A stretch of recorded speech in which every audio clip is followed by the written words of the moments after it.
Dr. Maxamed Cabdi Gaboose ayaa maanta war-saxaafadeed kaga hadlay marxaladda uu dalku marayo kaasoo duldhigay madaxweyne Muuse Biixi dhaliilo fara badan waxaana hadaladiisa ka mid ahaa sida tan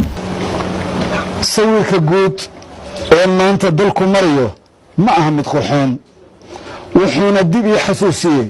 mirihii ka dhashay talaxumidii 60kii isna weydiiyey sida bilaa gorgortanka ah ee ay labadii dhinacay midoobay dhankii kale ku qaateen dhammaan mansabiyadii iyo manficii dowladnimada baadigoobkii jawaabtaas waxay noqotay inaan lala tegin talo iyo qulub midaysa ifafaalaha ii muuqda wuxuu tusayaa talo xumo iyo kala qaybsanaan ka qota dheertii hore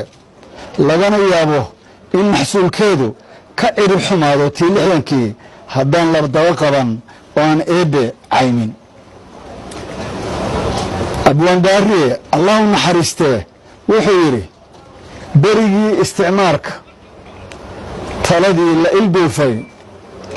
burburkaad aragteen iyo hadday keentay inkaarta allana ay tusi waayo anna maanta gafkaygu inuu aasayo miino ubadkayga u taal nasiib darro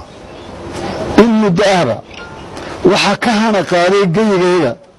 siyaasad kooxaysan oo ku qotonta kala qaybinta iyo kala irdhaynta ummadda walalaha kooxdani waxay ku adeeganayaan isbahaysiga siyaasadeed ee jeegaamaysan oo ah shaar ay keligood ku macaashaan waxaan ku nuxnuxsanayaa inaan marnaba beelaha ay ka soo jeedaan loo aanayn karin ereygaas iyo siyaasadda guracan ay hal abuurkooda leeyihiin badanaa inta hal door milgo iyo maamuus leh oo ka soo jeeda beelahaas oo karaamo iyo waxqabad ummadda u soo kordhin lahaa xayndaabka siyaasaddana looga tuuray maadaama aanay la aragti ahayn waxaynu wada ogsoonnah in nuxurkii halgankii adkaa iyo curashadii somalilan ujeeddadeedu ahayd inay dalkeenna ka suusho cadaalad darradii iyo dulmigii midabada badnaa ee ina soo maray mid shakhsi iyo mid deegaanba lana dhiso bulshaweynta somalilan bari iyo galbeed oo nabdoon midaysan meelna u wada jeeda dhib iyo dheefna u siman waxay cabashooyin sii kordhaya ka soo butaacayaan gobollada awdal iyo salal iyagoo ah hoygii midnimada somalilan loomana muujin waxgarowshiya himiladii iyo dadaalkii sixitaanka ee tabliiqiga siyaasadeed ee u waday brofesor axmed ismaaciil samatar ee xambaarsanaa xal nabadeed iyo somalilan la wada leeyahay waxay ku dambaysay inay tisqaadi weyday lana siin waayey mudnaanteed sidoo kale waxaa jiraala-aan u deldelan gobollada sool iyo sanaag bari waxaana cad in marka laga tago ciidan mooye aan wax horumarinay ka jirin waxaana ka aloosan dhadhaqaaqyo liddi ku ah nabadda iyo xasiloonida haldoorkii u yimid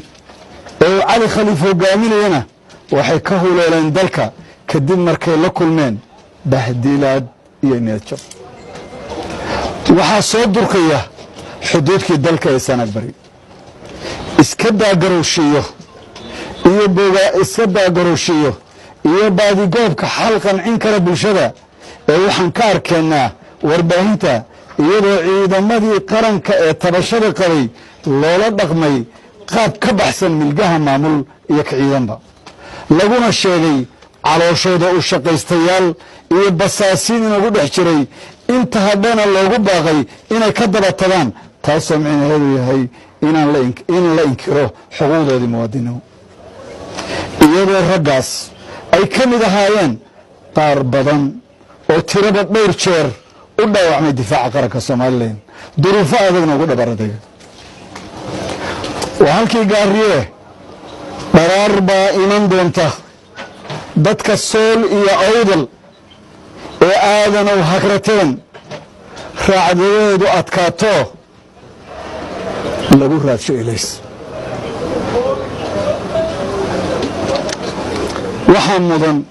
waxaa muddo dheer aragtida siyaasadeed ee ku dhisan kala qaybi oo xukun fogeynaysay sokeeyihii haldoorkoodu intii badnayd ku laatay sidii dalkan iyo dadkuwa xoroobi lahaa inkastoo ay muujiyeen inay ogol yihiin qarannimada somalilan iyo la shaqaynta hadba hoggaanka jooga waxaa loo sawiray inay yihiin cadow maantana waxay ka aradan yihiin manfac iyo masabba waxay xaq iyo xuquuqba u lahaayeen waxaa kale shaki iyo isubahalagelin la kala dhex dhigay iyaga iyo walaalahood taasoo wiiqday muuqaalkii wada jirka ee qarankeena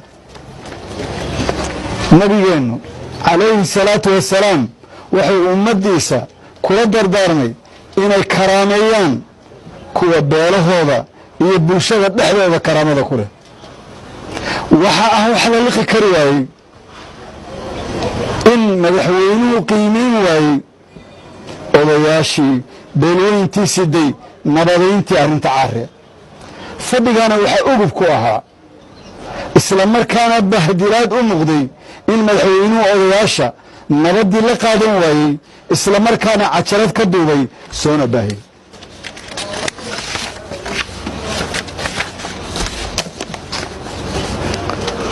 waxaa isa soo taraya nasiib darrada ku habsatay nidaamkii doorashada somalilan oo u muuqda mid fadhida waxaana muddo dhaaf ah doorashooyinkii baarlamaanka iyo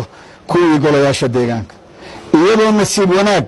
dalkeenna aanay ka dhicin aafooyin sababi kara dib u dhaca intaa leeg arrintaasi waxay dhabarjab ku tahay inuu dalkani iyo dadkuba helaan xuquuqdoodii ahayd kala xulashada kaadirkii ku habboonaa hoggaanta mustaqbalkooda intaasoo rajo xumi ah waxaa ka sii daran shaqo la'aanta baahsan dhaqaale xumida saamaysay bulshada inteeda badan cadaalad darrada iyo musuq maasuqa xarigga goostay xarigga iyo cadoojuglaynta loo geysanayo cid kasta oo fakarkeeda saliimka ah cabirta iyo awooddii dawliga oo si aan hamrasho lahayn loogu xalaalaysanayo hantidii qaranka iyo tii danyarta baroorta hooyaduna ka dul yeeraysa dhegaheen